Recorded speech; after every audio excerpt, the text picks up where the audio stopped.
ओम शांति। पिछले 9 दिनों से हम डिविनिटी का आह्वान कर रहे हैं, शक्ति का आह्वान कर रहे हैं और दिव्यता को और शक्ति को इमर्ज करने के लिए हमने सात्विक जीवन, पवित्रता, अवेकनिंग, एक नए सोचने का तरीका, एक नया जीवन जीने का तरीका, जागरण, ये सब कुछ हम करते हैं। ये सिर्फ 9 दिन नहीं, लेकिन ये तो एक जीवन जीने का तरीका है। अगर आत्मा अपने अंदर की डिविनिटी और आत्मा अपने अंदर की पावर्स को इमर्ज करना चाहे तो फिर प्योरिटी 9 दिन क्यों, और सात्विक आहार 9 दिन क्यों, और कमज़ोरियों से जागरण सिर्फ 9 दिन क्यों। ये 9 दिन एक रिमाइंडर होते हैं। फेस्टिवल्स जो आते हैं वो हमें जगाने के लिए आते हैं। फेस्टिवल को एक अलार्म की तरह देखते हैं। जैसे हम एक मॉर्निंग अलार्म लगाते हैं तो मॉर्निंग अलार्म हम फिक्स कर देते हैं, तो जब वो सुबह बजता है तो 3 ऑप्शंस होते हैं। या तो अलार्म बजे और हम उठ जाते हैं, दूसरा अलार्म बजे और हम उसको बंद कर देते हैं, और तीसरा ऑप्शन होता है हमें अलार्म की ज़रूरत ही नहीं है, हम अपने आप उठ जाते हैं। इसी तरह जो त्यौहार आते हैं वो एक मॉर्निंग अलार्म की तरह हैं, वो बजते हैं। मतलब 9 दिन देवियों के आए, नवरात्रों के आए, अलार्म बजा। किस बात का अलार्म बजा? जीवन को बदलो, जीवन जीने का तरीका बदलो, जागरण करो अज्ञान की नींद से, सात्विकता को अपने जीवन में लेकर आओ। अलार्म बजा। ये अलार्म बजने के बाद अब हम क्या अलार्म बंद करके उसकी ट्यून को सुनकर वापस सो जाएंगे, या अब हम जाग जाएंगे? और फिर हर साल हमें अलार्म बजाने की ज़रूरत नहीं पड़ेगी, क्योंकि एक बार जाग गए तो हमें अलार्म की ज़रूरत नहीं पड़ेगी, हम जगे रहेंगे। और जब हम वो करेंगे, जब जीवन में ये प्योरिटी और सात्विकता 9 दिन नहीं लेकिन एक जीवन जीने का तरीका बन जाएगी, तो फिर रावण मर जाएगा। और इसीलिए 9 दिन के बाद 10वें दिन दशहरा आता है। दशहरा आना मतलब रावण का ख़त्म होना। आज पूरे देश के कोने कोने में रावण के पुतले को जलाया जाएगा। रावण का पुतला एक बार जला दिया तो हर साल जलाने की क्या ज़रूरत है? और सिर्फ हर साल जलाते नहीं हैं, लेकिन हर साल उस पुतले को पिछले साल से थोड़ा सा और बड़ा बनाते हैं।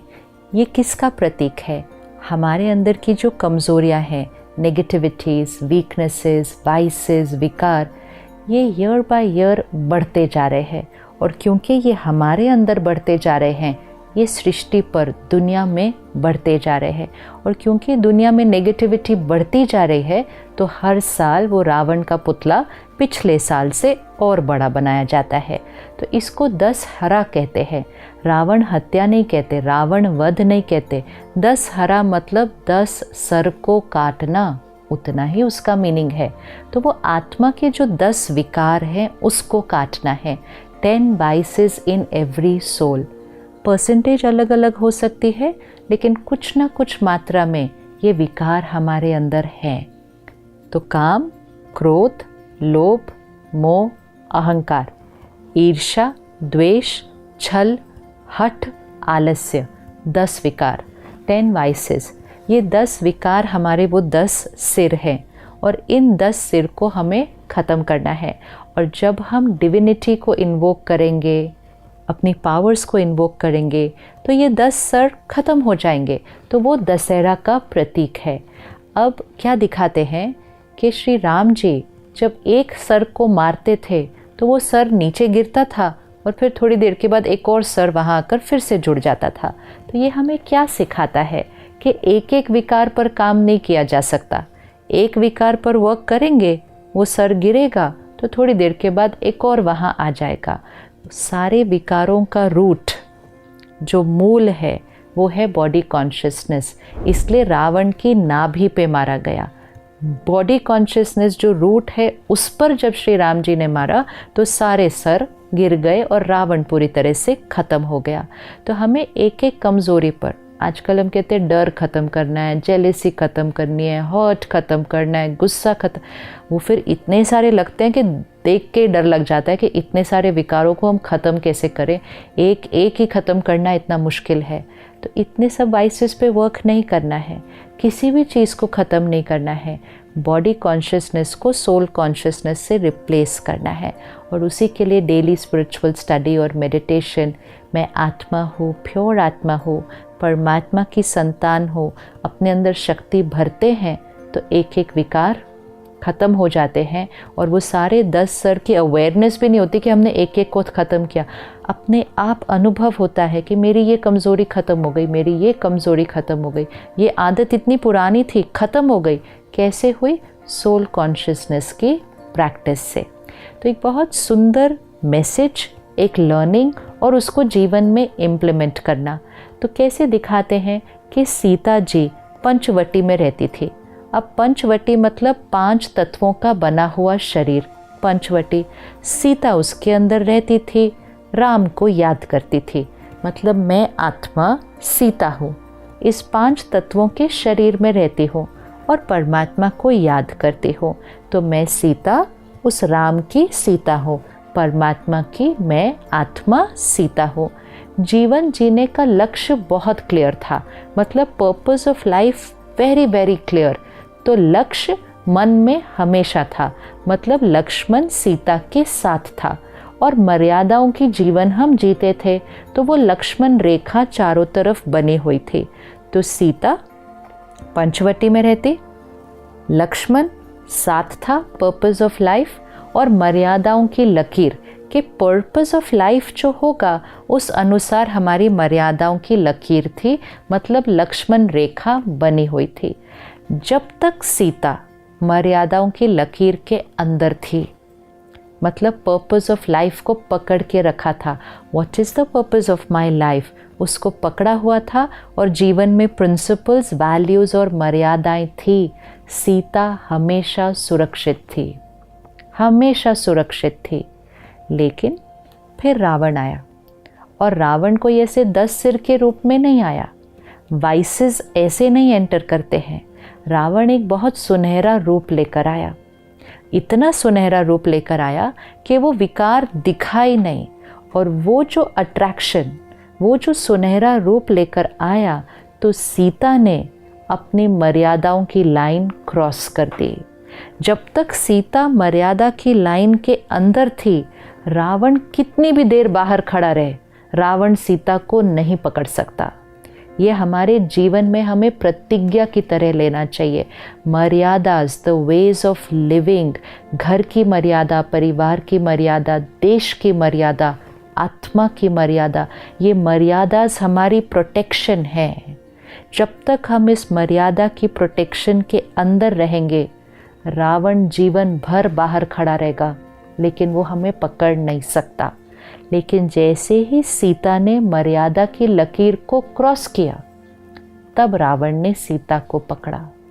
रावण अंदर नहीं आ सकता हमारे जीवन में, हमें मर्यादा को क्रॉस करके रावण के पास जाना पड़ता है। लेकिन क्योंकि वो रावण दिखता नहीं है, वो इतना सुनहरा रूप दिखता है।